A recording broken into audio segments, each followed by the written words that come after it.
A ver, si uno se pone a pensar en la Biblia, es fácil sentir que estamos hablando de dos mundos distintos, ¿no? Totalmente. Por un lado tienes el Antiguo Testamento, con sus leyes que a veces suenan, pues, rarísimas, historias de reyes, guerras, Sí, un universo que se puede sentir muy lejano. muy lejano. Y luego de repente saltas al Nuevo Testamento y ya todo es sobre Jesús, los apóstoles. A veces parece que no conectan.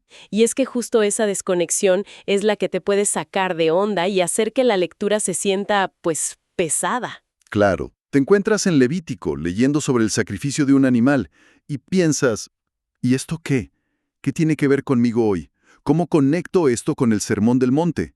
La gran pregunta es si hay un hilo rojo que amarre todo, que le dé sentido al conjunto. ¡Justo! Y esa es la exploración que nos toca hoy. Tenemos aquí una colección de textos de pensadores que se clavaron en este tema, gente como J. C. Ryle, Charles Spurgeon, Jonathan Edwards. Puros pesos pesados. Y todos llegan a una conclusión radical. El hilo conductor no es una idea, no es un concepto, es una persona, Jesucristo. Ujú. Así que la misión es ver cómo esta idea puede de verdad cambiar la forma en que nos relacionamos con las Escrituras en el día a día, no como un ejercicio académico, sino como algo que transforma la lectura de Génesis a Apocalipsis en una sola gran historia. Bueno, pues vamos a entrarle. ¡Venga! Empecemos por lo que el teólogo J. C. Ryle llama la clave del conocimiento bíblico, y su argumento principal viene de una escena increíble en el Evangelio de Lucas, justo después de la resurrección. Ah, la del camino a Emaús. Esa misma. Dos discípulos van caminando, totalmente agüitados, y de la nada se les une un extraño en el camino. Y este extraño, que claro, resulta ser Jesús resucitado, hace algo que me vuela la cabeza cada vez que lo leo.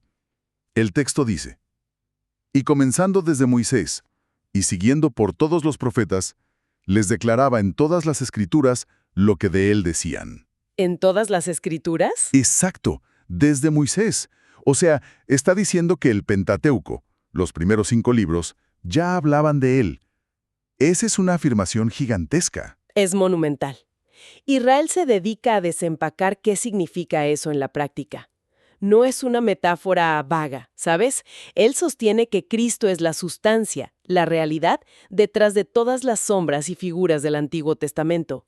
Ok, ¿cómo se ve eso? Por ejemplo, cada sacrificio que se ordenaba en la ley de Moisés, con su altar y su sangre, era como un tráiler, un avance de un sacrificio final y perfecto que vendría después. Cristo era la película completa. Suena muy convincente, pero siendo honestos, para alguien que abre el libro de Levítico por primera vez, esas flechas que apuntan a Cristo, pues pueden parecer invisibles. Claro. Se siente más como un laberinto de rituales y reglas. ¿Por dónde se empieza a ver esa dirección de la que habla Ryle? Esa es la pregunta clave. Israel diría que la clave es empezar a buscar los patrones.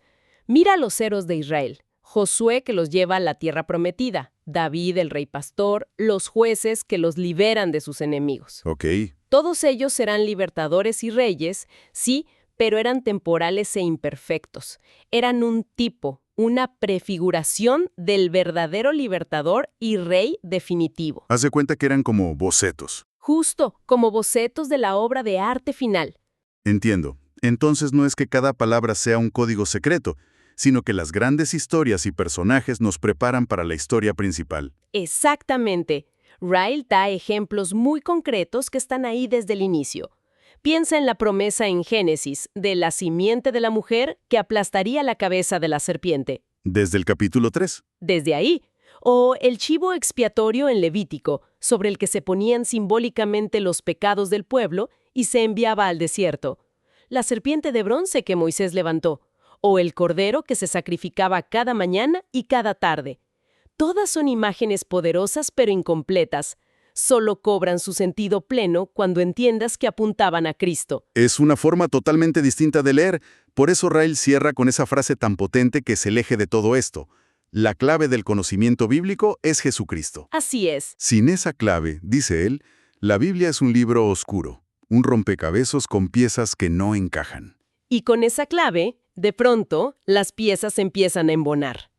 Y te das cuenta de que siempre fue una sola historia. Vayamos entonces a esa primera pieza, a la primera de esas flechas. Es increíble pensar que la primera promesa del Evangelio no está en Mateo, sino en Génesis 3, justo en el momento más oscuro. Después de la caída, sí. Charles Spurgeon, a quien llamaban el príncipe de los predicadores, tiene un sermón brutal sobre este versículo. Lo llama el Evangelio de la perdición de la serpiente. Y Spurgeon arranca con una advertencia. Esto no es una alegoría ni una fábula. Él insiste en que el texto nos habla de un evento real. Hubo una serpiente real, un Adán y una Eva reales, y un ser espiritual, Satanás, que usó a esa serpiente. Ok, pone los pies en la tierra desde el principio. De la sentencia por la desobediencia, cuando todo parece perdido, Dios se vuelve hacia la serpiente y le suelta esta bomba. Pondré enemistad entre ti y la mujer, y entre tu simiente y la simiente suya. Esta te herirá en la cabeza y tú le herirás en el calcañar. Es una maldición para la serpiente, pero al mismo tiempo es la primera luz de esperanza para la humanidad. Exacto, es una sentencia promesa. Y Spurgeon la desmenuza de forma magistral. Primero, dice, esto establece una guerra perpetua. No hay paz posible. Una enemistad. Una enemistad declarada por Dios. Un conflicto cósmico entre la simiente de la serpiente, o sea, el mal y quienes lo siguen, y la simiente de la mujer, que es en última instancia Cristo y por extensión su iglesia. Por eso, Spurgeon advertía tanto contra los intentos de hacer tregua entre la fe y los valores del mundo. Y aquí es donde la teología aterriza de golpe en nuestra vida. O sea, según Spurgeon, esa lucha interna contra la apatía, la envidia o el desánimo no es solo un mal día. No, para nada. Es un eco de esa primera batalla en el jardín. Realmente lo vivimos así. Pocas veces. Y creo que esa es la genialidad de Spurgeon. Nos recuerda que nuestra lucha diaria tiene un contexto cósmico. No estamos peleando batallas aisladas y sin sentido. Somos parte de algo más grande. Exacto. Y la promesa define los dos resultados de esta guerra. Primero, el calcañar herido. Tú le herirás en el calcañar.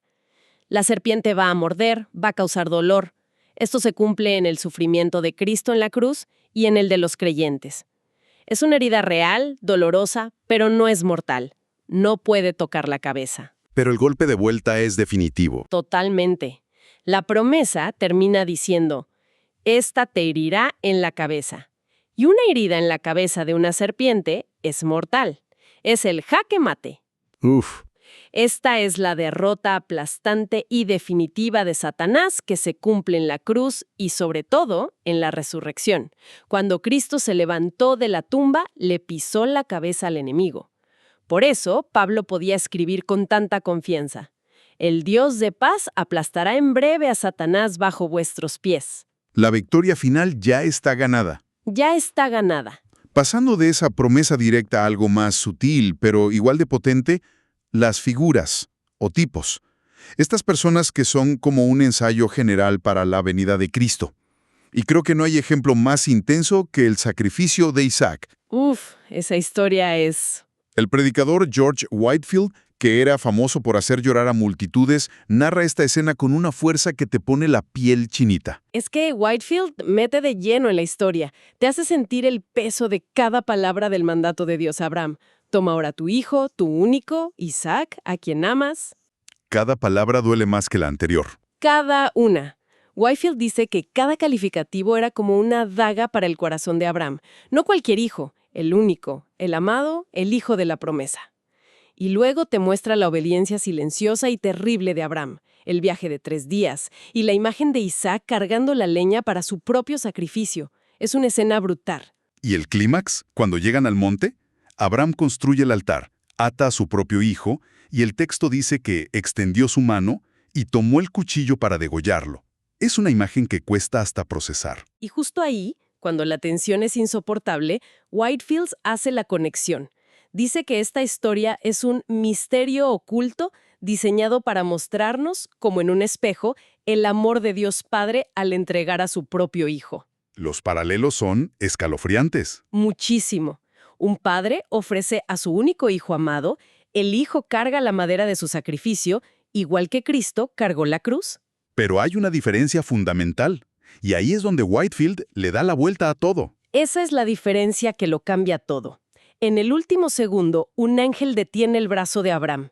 Se le provee un sustituto, un carnero. Isaac es rescatado. Pero Whitefield casi grita en sus sermones. Pero para Jesús no hay sustituto. Jesús debe sangrar, Jesús debe morir. ¡Wow! Para Isaac hubo un rescate, pero Cristo no podía ser rescatado, porque Él era el rescate. Esa historia, tan dura, nos obliga a confrontar la magnitud del sacrificio que Dios sí completó. Entendido.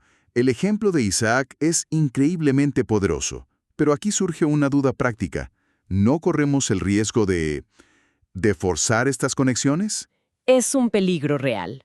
¿Cómo podemos estar seguros de que no estamos viendo a Cristo donde los autores originales solo veían, pues, a un rey o a un muchacho a punto de morir? Hay que tener cuidado con la fantasía desenfrenada, como la llamaba el teólogo William Plummer. Pero él mismo da la solución. No debemos inventar conexiones, pero tampoco podemos ignorar las que los propios apóstoles nos señalaron. Ellos nos dieron la clave. Exacto. Por ejemplo, cuando Dios le promete al rey David que su trono y su reino serían eternos, esa promesa es imposible que se cumpla literalmente en Salomón.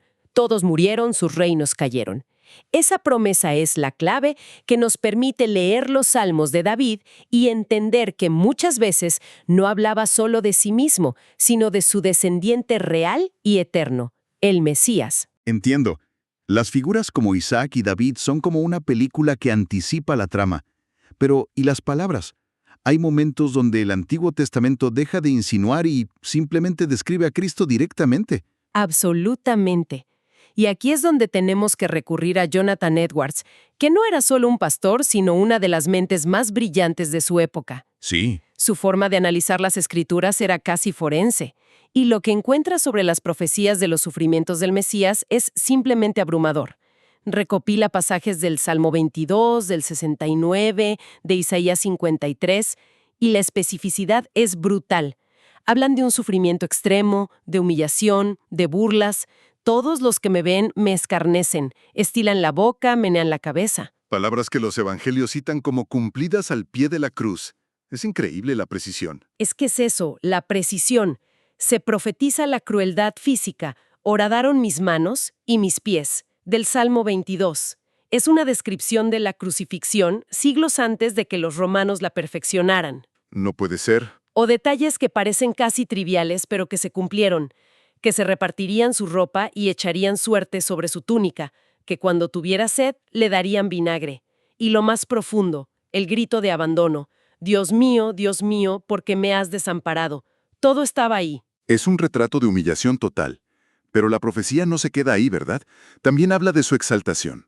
El Salmo 2 tiene esa declaración de Dios. Mi hijo eres tú, yo te engendré hoy.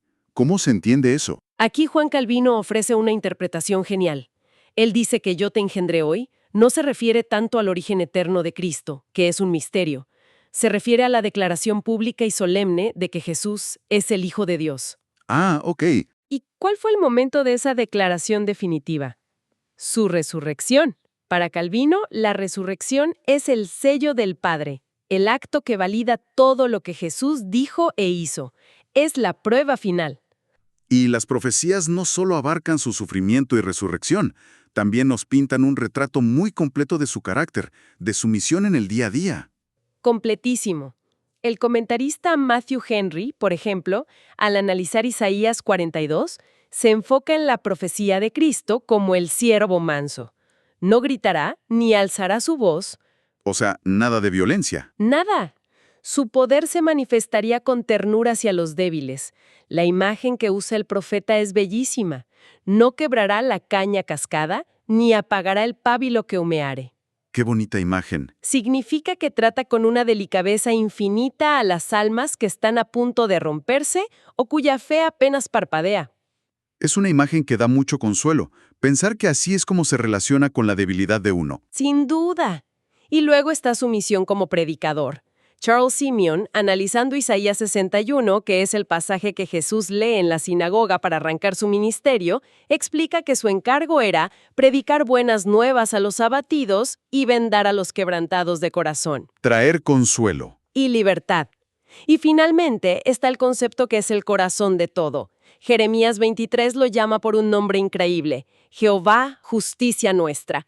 Y Whitefield lo explicaba de una forma muy sencilla. ¿Cómo lo resumía? Él explicaba el concepto de la justicia imputada. La idea es que la vida perfecta de Cristo, su obediencia sin fallas, se pone en la cuenta de quienes creen en Él. Es como un intercambio divino. O sea, su historial perfecto pasa a ser nuestro. Exacto. Así como la desobediencia de Adán nos afectó a todos, la justicia de Cristo se nos acredita a nosotros. Él no solo nos perdona, nos regala su perfección. Por eso el profeta puede decir que Él mismo es nuestra justicia. No es algo que producimos, sino algo que recibimos. Es un recorrido impresionante. Empezamos con la idea de que Cristo es la clave para que la Biblia no sea un libro confuso. Vimos la primera promesa de su victoria en el Edén, en medio de la tragedia. Analizamos cómo figuras como Isaac lo prefiguraban de una forma que te sacude. Sí, muy fuerte. Y terminamos con este retrato profético súper detallado de su carácter, su sufrimiento, su muerte, su resurrección y el propósito final de todo: ser nuestra justicia. Y lo más importante es que entender esto no es solo para un examen de teología. Cambia radicalmente la forma en que uno se acerca a la Biblia cada día. Deja de ser una colección de historias aisladas y se convierte en el despliegue de un plan divino coherente, centrado en una persona. Le da un contexto cósmico a nuestras luchas personales. Exacto. Esa enemistad de la que hablaba Spurgeon la vivimos en el día a día, contra el cinismo o el egoísmo, y sobre todo le da un piso de concreto a nuestra fe. No se basa en cómo nos sentimos, sino en la obra completa de Cristo, anunciada desde el principio de los tiempos. Es como si de repente se encendiera la luz y pudieras ver el cuadro completo, no solo las pinceladas sueltas. Justo así. Y creo que esto nos deja con una idea para darle vueltas, inspirada en lo que hizo Jesús camino a Emaús. Si Cristo no solo es el tema central de las Escrituras, sino también el maestro que las revela, ¿cómo cambiaría nuestra lectura diaria de la Biblia si antes de empezar lo invitáramos conscientemente a ser nuestro guía, a que nos mostrara lo que en ella se dice de él?